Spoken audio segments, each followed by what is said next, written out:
صلى على رسوله الكريم ما بعد فقد قال الله تعالى في القرآن العظيم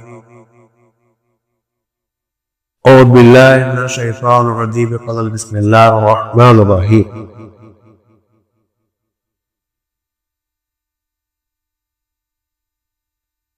قل سيروا في الأرض وانظروا كيف كان عاقبة المكذبين صدق الله العلي العظيم. وقال رسول الله صلى الله عليه وسلم من سلك طريقا يلتمس فيه علما سهل الله له طريقا الى الجنة او كما قال رسول الله صلى الله عليه وسلم. அருளன்பு பண்பில் அளவற்ற உந்தன் திருநாமம் போற்றி துவற்றுகிறேன் அல்லாஹ். சாந்தியும் சமாதானமும் சர்தார் ஏதோஜான் ஸல்லல்லாஹு அலைஹி வஸல்லம் அவர்கள் மீதும் அன்னாரின் சான்றுகளை வலுவாதி பேணி பின்பற்றிய உத்தம சத்திய சஹாபாக்கள், தாபீன்கள், தபா தாபீன்கள், உலக மூமின்கள், குறிப்பாக அல்லாஹ்வுடைய நல்லருளை நாடி வந்திருக்கின்ற நம் அனைவரும் மீதும் அல்லாஹ்வுடைய சாந்தியும் சமாதானமும் என்று நம் நிலவட்டுமாக.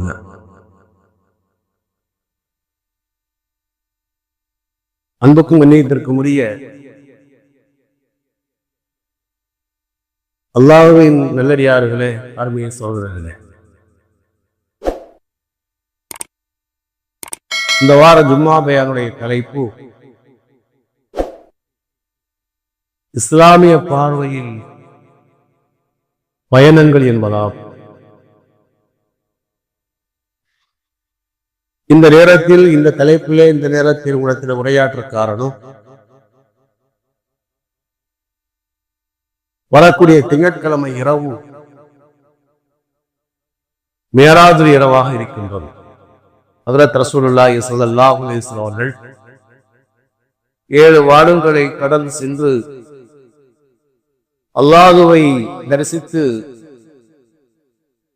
அவரிடத்திலே சில வெகுமதிகளை பெற்றுக் கொண்டு சொர்க்க நரக காட்சிகளை எல்லாம் கண்டு இந்த உலகத்துக்கு திரும்பிய நாள்தான் மேராஜுடைய நாளாக, மேராஜ் இரவாக இருக்கிறது. அதை பற்றிய செய்திகளை இன்ஷா அல்லாஹ் உங்களுக்கு மேராஜ் இரவிலே நாம் நினைவுபடுத்துவோம்.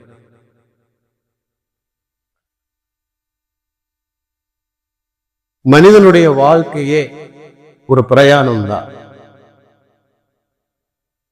மனிதனுடைய வாழ்க்கை ஒரு பயணி போன்றதுதான். ஹஜ்ரத் ரசூலுல்லாஹி ஸல்லல்லாஹு அலைஹி வஸல்லம் சொன்னார்கள், குன் ஃபி துன்யா கான்னக கரீப வ ஹாதிஸ் ஸபீல். இந்த உலகத்தில் ஒரு ஏழையான வாழ் அல்லது வழிபோக்கரை போன்று வாழ்வதாக ஸல்லல்லாஹு அலைஹி வஸல்லம் சொன்னார்.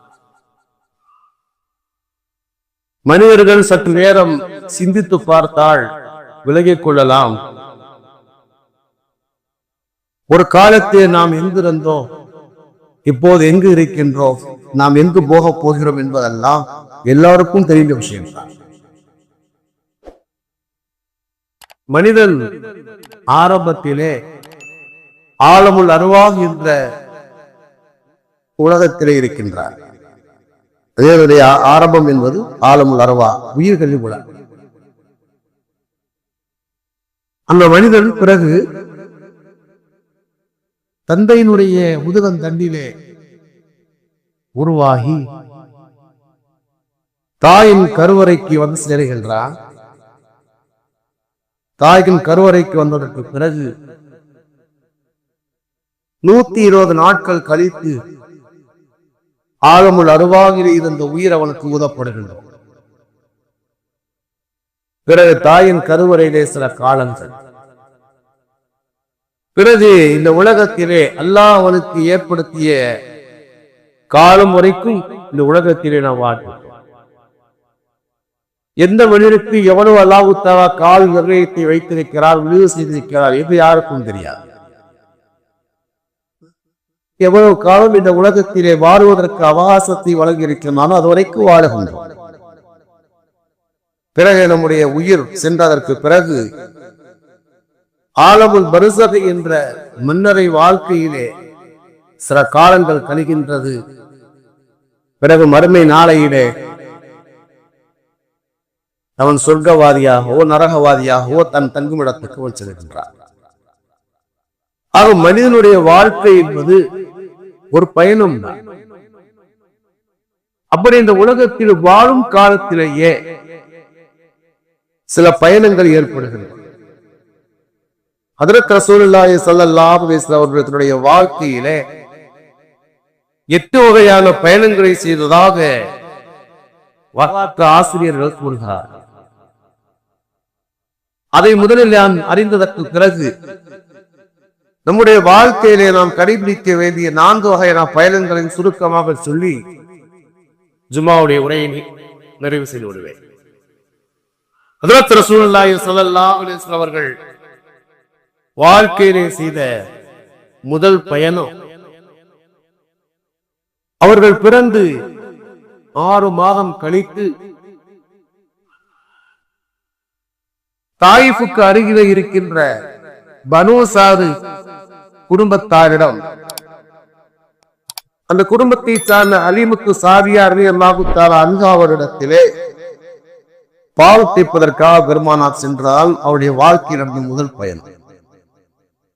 அன்றைய அரமுகத்திலே குழந்தை பிறந்தாள்.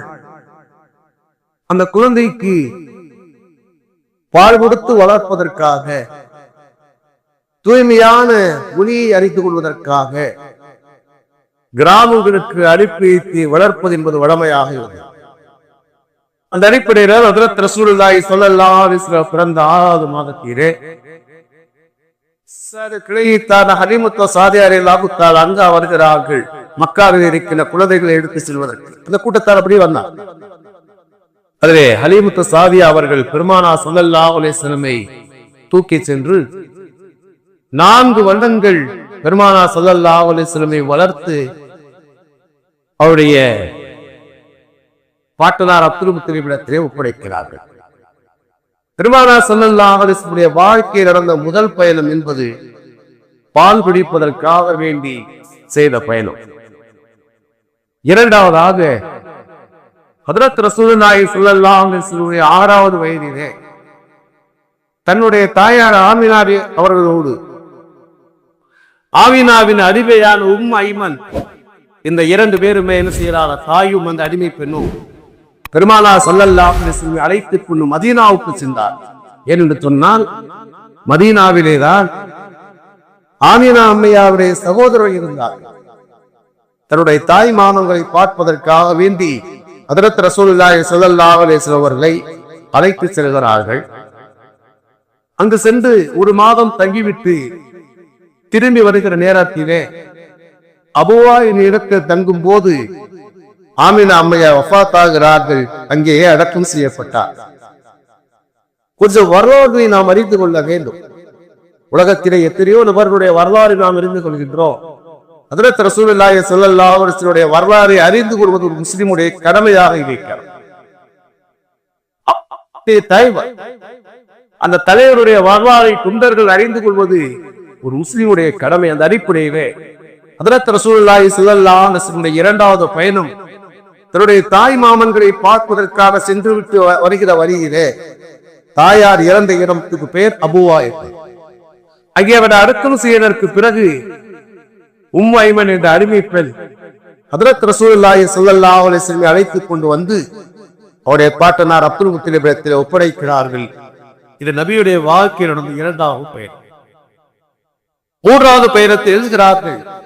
பெருமானார் ஸல்லல்லாஹு அலைஹி வஸல்லம் அவர்கள் 12 வயதாக இருக்கிற நேரத்தில் தன்னுடைய பிரிவந்தையார் அபூ தாலிபோடு ஷாம் நாட்டுக்கு வியாபாரத்துக்கு சென்றார். அப்போ அபூ தாலிபுடைய பொறுப்பிலே தான் இருந்தார். ஏனெனில் 6 வயதிலே தாயார் இறந்ததற்கு பிறகு பாட்டனார் அப்துல் முத்தலிபிடத்தில் 2 ஆண்டுகள் வளர்ந்தார்கள். 8வது வயதிலே அப்துல் முத்தலிப் இறந்து விடுகின்றார். பெருமானார் ஸல்லல்லாஹு அலைஹி வஸல்லம் அவர்கள் அவருடைய 51வது வயது வரைக்கும் வளர்த்தவர்கள், பராமரித்தவர்கள், பாதுகாத்தவர்கள் பெருமானாருடைய பெரிய தந்தையார் அபூ தாலிப் தான். அபூ தாலிப் என்ன செய்யறாரு? 12 வயதாக பெருமானாருக்கு இருக்கிற நேரத்திலே ஷாம் நாட்டுக்கு வியாபாரத்துக்கு அழைத்து செல்கின்றார். அழைத்து செல்கிற நேரத்திலே வழியிலே ஒரு இடத்திலே தங்குகிறார்கள். பொது வியாபார கூட்டத்தார்கள் ஒரு குறிப்பிட்ட இடத்திலே தங்கி போவாங்க. அப்ப தங்குகிற இடத்திலேதான் ஒரு கிறிஸ்தவ ஆலயம் இருக்கின்றது. அங்கிருந்த பாதையை பார்க்கின்றார். சில அடையாளங்களை அவர் பார்க்கின்றார். மேகம் நிழல் கொடுப்பதை பார்க்கின்றார். ஒரு சிறுவருக்கு மேகம் நிழல் கொடுப்பதை பார்க்கின்றார். அவர்தான் ஒரு விருந்து கொடுப்பார். அங்க தங்கியிருந்தக்கூடிய எல்லாத்தையும் ஒரு விருந்து கலைப்பார். எல்லாரும் விருந்துக்கு போக நேரத்திலே பெருமானார் ஸல்லல்லாஹு அலைஹி வஸல்லம் பொருட்களை பார்த்து போவதற்காக இட்டுட்டு போயிடுவார். அந்த பாதிரியாருடைய பேர் பஹீரா. அந்த பஹீரா பாதிரியார் பார்ப்பார், யாருக்காக விருந்து கொடுக்கப்பட்டது அவரை காதலிலேயே என்பதாக. அவர் கேட்பாரு, யாரையாவது விட்டுட்டு வந்தீங்களா என்பதாக. இல்ல ஒரு சிறுவர் அவரது பொருட்களை பார்ப்பதற்காகத்தான் அதை விட்டுட்டு வந்தது என்பதா. அவர் எதையும் வெளி காண்பிக்க மாட்டார். அவரையும் அழைத்தவார்களாக சொல்லி விருந்து கொடுக்கப்படுகிறது. அந்த சிறுவருக்கு சொந்தக்கார யார் என்பதாக விசாரிக்கிறார். அபூ தாலிப் சொன்னார், நான் என்பதாக. அவரிடத்திலே நான் சொன்னார், இறுதி நபிக்கான அடையாளங்கள் என்னவெல்லாம் சொல்லப்பட்டிருக்கிறதோ இந்த அடையாளங்கள் அவரிடத்தில் இருக்கிறது. நீண்ட வரலாறு சுருக்கமாக சொல்லிக் கொண்டே வருகிறேன். அவருக்கு நான் அந்த மேகம் நிழல் கொடுப்பதை நான் பார்த்தேன். இறுதி நபிக்கான அடையாளங்களிடத்தில் இருக்க அவர் எத்தியமாக இருப்பார் அவர் விசாரிப்பார். அம்மா என்னாச்சு, அத்தா என்னாச்சு என்பதாக எல்லாரும் மூத்தாயிட்டாங்க வழக்கில் வாக்க சொல்ல போது முதல்வர் சொல்லுவார், இறுதி நபிக்கான எல்லா அடையாளங்களும் இடத்தில் இருக்கிறார். இவர் சென்றால் மேகம் நிழல் கொடுக்கின்றது, இவருடைய வேதத்தில் அது சொல்லப்பட்டிருக்கிறது. இவரை நீங்கள் இப்படியே நீங்கள் திருப்பி அழைத்து செல்லுங்கள். ஏனென்று சொன்னால் வேதக்காரர்கள் இதை பார்த்து விட்டால் இவரை குறை செய்து விடுவாருமாக அவர் சொல்லுவார். ஹஜ்ரத் ரசூலுல்லாஹி ஸல்லல்லாஹு அலைஹி வஸல்லம் சொன்னாங்க, அவருடைய 12வது வயதிலே அவருடைய பெரிய தந்தையான அபூ தாலிப் ஒரு பயணம் செய்தார்கள். பெருமானாருடைய வாழ்க்கை அந்த 3வது பயணம். இதே வியாபாரத்துக்காக இனி பெருமானார் அவர்களுடைய 24வது வயதிலே அடிமையான மைசராவோடு வியாபாரத்துக்கு சென்றார்கள். ஹரிதா நாயகி பெரிய கோடீஸ்வரியாக இருந்தாங்க. அவ என்ன செய்வாங்க, யார்ட்டையாவது பொருட்களை கொடுத்து என்ன செய்வா, வியாபாரம் பார்த்துட்டு வரும்போது உங்களுக்கு பங்கு கொடுப்பாங்க. பெருமானார் ஸல்லல்லாஹு அலைஹி வஸல்லம் நபியா இல்ல, 40 வருஷம் நபி. அப்ப பெருமானார் ஸல்லல்லாஹு அலைஹி வஸல்லம் நற்குணங்களை அறிந்து வியாபாரத்துக்கு பொறுப்பு தேவையான அனுப்பி வைப்பாங்க. அருவியோடு சென்றார்கள், வியாபாரம் செய்து வந்தாங்க. அவருடைய நற்குணங்களை அந்த நேர்மையை நியாயத்தையும் பார்த்ததுக்கு பிறகுதான் 25வது வயதிலே நிக்கா செஞ்சாங்க. ஹஜ்ரத் ரசூலுல்லாஹி ஸல்லல்லாஹு அலைஹி வஸல்லம் வியாபாரத்துக்காக வேண்டி 2 தடவை சென்றிருக்கிறார். 12வது வயதிலே தன்னுடைய பெரிய தந்தை அபூ தாலிபோடு சென்றார்கள். 24வது வயதிலே ஹரிதா நாயகியுடைய அடிமையான மைசராவோடு வியாபாரத்துக்கு சென்றார்கள். பெருமானார் ஸல்லல்லாஹு அலைஹி வஸல்லம் வாழ்க்கையில் நடந்த 3வது பயணம் வியாபார பயணம். முதலாவது பயணம் பால்குடி பயணம், 2வது தாய் மாமன்களை பார்ப்பதற்காக சென்ற பயணம், 3வதாக வியாபாரத்தின் பயணம், 4வதாக ஹஜ்ரத் ரசூலுல்லாஹி ஸல்லல்லாஹு அலைஹி வஸல்லம் போருக்காக பயணம் செய்தார். மார்க்கத்தை அழிப்பதற்காக எதிரிகள் வருகிற நேரத்திலே அந்த மார்க்கத்தை பாதுகாப்பதற்காக போருக்காக பெருமானார் பயணம் செய்தார். பத்ருடைய யுத்தம், உஹுதுடைய யுத்தம், ஹைபர், ஹந்தக், தபூக், கொலை, பனு உஸ்தத், தாயிஃப், ஃபத்ஹ் மக்கா, இது போன்ற சில போருக்காக பெருமானார் பயணம் செய்திருக்கிறார்கள். பெருமானாருடைய வாழ்க்கை 4வது பயணம் மார்க்கத்தை பாதுகாப்பதற்காக வேண்டி எதிரிகளோடு போர் செய்த பயணம். 5வது எழுதுகிறார்கள், ஹஜ்ரத் ரசூலுல்லாஹி ஸல்லல்லாஹு அலைஹி வஸல்லம் இபாதத் இந்த வழக்கத்தை நிறைவேற்றுவதற்காக வேண்டி செய்த பயணங்கள் பெருமானாருடைய 5வது பயணம். ரசூலுல்லாஹி ஸல்லல்லாஹு அலைஹி வஸல்லம் இபாதத் இந்த வழக்கத்துக்காக முதல்ல பயணம் செய்தது ஹிஜ்ரி 6ஆம் ஆண்டு உம்ராவை கடனை நிறைவேற்றுவதற்காக தான் செல்வார். எதிரிகள் உதவியாளர் நடத்த தடுப்பார்கள். அடுத்த ஆண்டு வருவானுவாக சொல்லிவிட்டார்கள். பெருமானார் இந்த சமரச ஒப்பந்தம் செய்து திரிந்து வருகிறார்கள். பிறகு எதிரி 7ஆம் ஆண்டு உம்ரத்து கலா என்ற கலாவை அந்த உம்ராவை நிறைவேற்றுவதற்காக வேண்டி சொன்னாங்க போனார். பிறகு இது 8ஆம் ஆண்டு மக்கா தாயிஃப் வெற்றி கொள்ளப்பட்டதற்கு பிறகு, இதில் 8லே தாரிக் வெற்றி கொள்ளப்பட்டதற்கு பிறகு ஜரானா என்ற இடத்திலிருந்து ஒரு தாம் என்ன செய்வாங்க, அவங்க உம்ரா செய்வாங்க. ஜரானா இடத்துல பதை உம்ரா சொல்லுவாங்க. ஜரானா என்ற இடத்துல தாயிஃபில் வெற்றி கொள்ளப்பட்டதற்கு பிறகு அங்கே ஏராப் அணிந்து கொண்டு பெருமானார் அவர்கள் உம்ராவின் கடவையை வந்து நிறைவேற்றினார். ஹிஜ்ரி 10ஆம் ஆண்டு ஹஜ்ரத் ரசூலுல்லாஹி ஸல்லல்லாஹு அலைஹி அவர்கள் என்ன செய்யாங்க, ஹஜ்ஜை உம்ராவை நிறைவேற்றுவதற்காக வேண்டி வந்து கடவை நிறைவேற்றி விட்டு போனார்கள். பெருமானார் ஸல்லல்லாஹு அலைஹி வஸல்லம் வாழ்க்கை நடந்த 5வது பயணம் என்பது இந்த ஹஜ் உம்ராவை நிறைவேற்றுவதற்காக செய்த வழிபாட்டு பயணமாக இருக்கின்றது. 6வது நினைக்கிறார்கள், இந்த மார்க்கத்தை பரப்புவதற்காக மக்களுக்கு வெளியிலே சென்ற மார்க்கத்தை சொல்வதற்காக வேண்டி சென்ற தாவத்துடைய பயணம் என்பது பெருமானாருடைய வாழ்க்கை நடந்த 6வது பயணம்.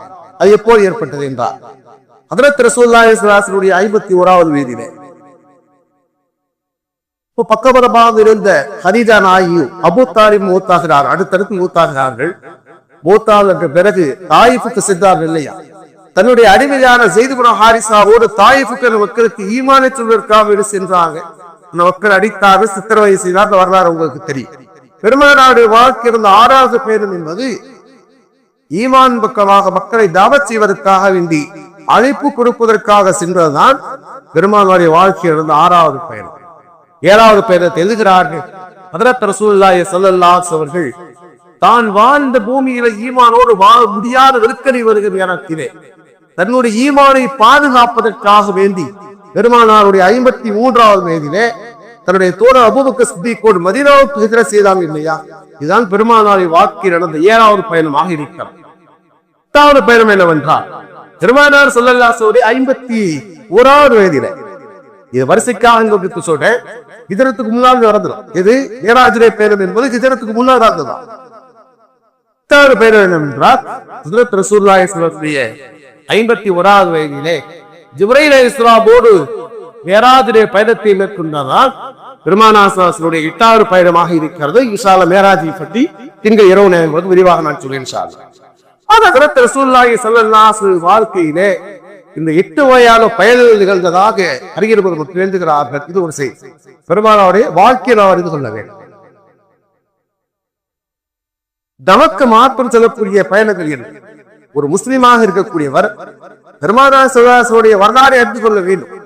அடுத்து நம்முடைய வாழ்க்கையிலே நாம் எப்படிப்பட்ட பயணங்களை ஏற்படுத்த வேண்டும் என்பதாக மார்க்க வலியுறுத்துகிறது என்றால் 4 வகையான பயணத்தை ஒரு முஸ்லிமுக்கு இஸ்லாம் வலியுறுத்துகிறார்.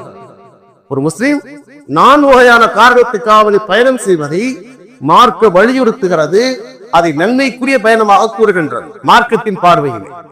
முதலாவதாக, மார்க்கத்தினுடைய கல்வியை கற்பதற்காகவோ கற்றுக் கொடுப்பதற்காகவோ பயணம் செய்யக்கூடிய கல்வி மார்க்கத்திலே மிக வலியுறுத்தப்படுகிறது. உயர்ந்த பயணமாக இருக்கிறது. மார்க்கத்துடைய இல்மை கற்பதற்காக அல்லது கற்றுக் கொடுப்பதற்காக பயணம் செய்வதை மார்க்கம் மிக அதிகமாக வலியுறுத்துகிறது.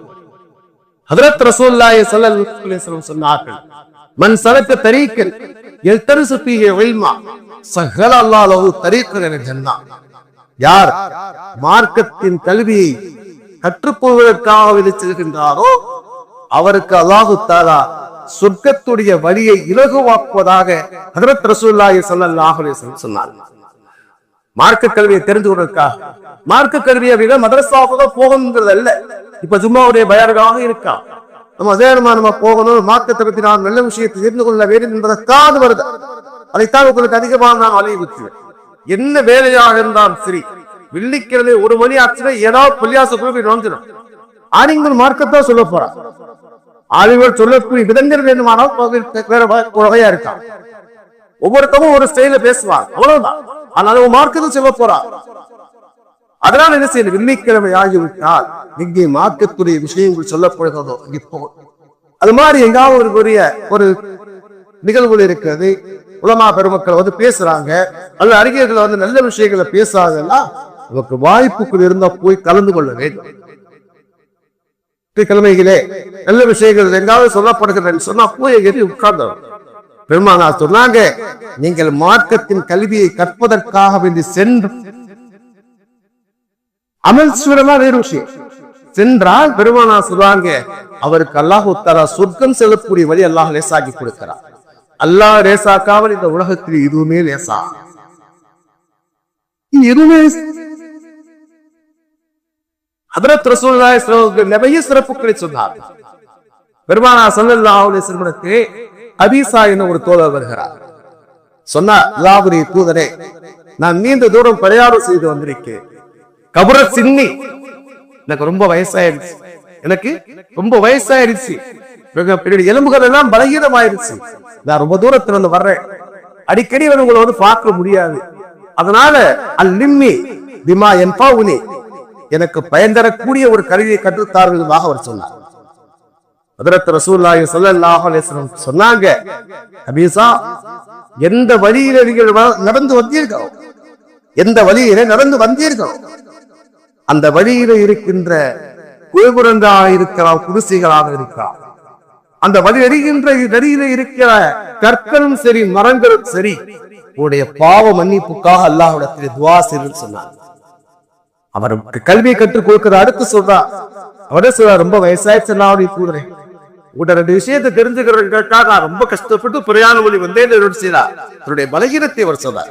அடிக்கடி என்னால வர முடியாது, வரணுங்கிற ஆசை இருந்தாலும் வர முடியாது, ஆனா உங்களை பார்க்கறதுக்கு நான் ரொம்ப கஷ்டப்பட்டு வந்தேன் என்பதால் ஒரு கோஷ நேரத்தில் பெருமானார் முதல் நற்செய்தி தெரியுமா சொன்னாங்க, மா மலர்த்த நீ மதரி ஒலா வதை சொல்லுவாங்க, நீ கோபுரங்களை கடந்து வந்தாலும் சரி, குடிசையை கடந்து வந்தாலும் சரி, அருகிய நேரத்தில் வழிநடிகிருந்து இருக்கின்ற மரங்களும் கற்களும் பாவ மன்னிப்புக்காக அல்லாஹ் துஆ செய்தார்.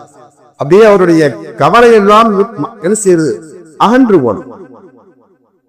ஒரு கஷ்டம், அந்த கஷ்டத்துக்கு பிறகு ஒரு நற்செய்தி வருகிறது என்று சொன்னா கவலைகள் பறந்து போகும். ஒரு பெண்மணி குழந்தை பெறாங்க, மரணத்தினுடைய வேலை தான். ஆனால் அந்த குழந்தையினுடைய இந்த சத்தத்தை அழுகுறதை கேட்ட போது என்ன செய்வார், அந்த தாய் கால்பட்ட கஷ்டத்தை தான் மறந்துடுவார். கஷ்டப்படுற பிள்ளைகளை வளர்க்கிறதுக்காக வேண்டி அவர் ஒரு சிறந்த அந்தஸ்துக்கு வந்துட்டான்னு சார், நம்ம பட்ட கஷ்டத்துக்கு பலன் கிடைச்சிருச்சு. நம்ம பிள்ளையோட தானே சொல்றோம், டேய் கஷ்டப்பட்டு வளர்க்கிறதா உன்னைய, இவங்க நல்ல நிலைக்கு வந்துடுறா, அதுக்கு தாண்ட நான் இவ்வளவு கஷ்டப்படுறேன், இவ்வளவு பெரிய சங்கடங்களையும் சிரமங்களையும் அவமானங்களையும் தாங்கி வாழ்ந்துட்டான் சொல்றது இல்லையா? அதுக்கு காரணம் என்ன? தன்னுடைய பிள்ளைகள் சான்றோனாக வருகிற நேரத்திலே ஒரு தந்தையும் தாயும் ஒருவரும் இருக்கிறார். அப்ப பெருமானார் என்ன சொல்றாங்க அப்படின்னா, கபீசா கவலைப்படாதீங்க, முதல் தூரம் கஷ்டப்பட்டு வந்திருக்க, கவலைப்படாதீர்கள், எவ்வளவு பெரிய பாக்கியசாலி தெரியுமா, இருக்கின்ற எல்லா உனக்காக பாவடிப்பு தேர்கிறது சொல்லிவிட்டு பெருமானார் சொல்லுவாங்க, கபீசா இதா சல்லைத்த சுபுக, ஃபஜ்ருடைய தொழுகையை நீ தொழுது விட்டால் நீ இந்த வார்த்தை 3 தடவை சொல்லிக்கொள், உங்களுக்கு நான் நினைவுபடுத்துகிறேன். திருவியை தொழுது விட்டால் சுப்ஹானல்லாஹி அலி வ பிஹம்திஹி சொல், சுப்ஹானல்லாஹி அலி வ பிஹம்தி என்பதை சொல். சொல்லிவிட்டு பெருமானார் சொல்றாங்க, அல்லாஹ் தஆலா 3 வகையான கொடிய நோய்களை விட்டு உன்னை பாதுகாப்பான். 3 வகையான கொடிய நோய்களை விட்டு அல்லாஹ் பாதுகாப்பான். முதலாவதாக பெருமானார் சொல்வாங்க, கண் பார்வை பறிபோது விட்டு அல்லாஹ் பாதுகாப்பான். துஆஃபாபின அமா சொல்வாங்க, கண் பார்வை பறிபோவதை விட்டு அல்லாஹ் உன்னை பாதுகாப்பான். இரண்டாவதாக பெருமானார் சொல்வாங்க, உனக்கு தோல் சுருக்கங்கள் ஏற்பட்டு, கடைசியில தோல் சுருக்கங்கள் ஏற்பட்டு தோல் நோய்கள் விட்டு அல்லாஹ் பாதுகாப்பான். தோல் சுருக்கங்கள் ஏற்பட்டு விகாரமாக தோற்றங்கள் ஏற்பட வைத்து அல்லாஹ் உன்னை பாதுகாப்பான். மூதாவதாக பெருமானார் சொல்வாங்க, படுத்த படுக்கையா ஆகுவதை விட்டு உன்னை பாதுகாப்பான்.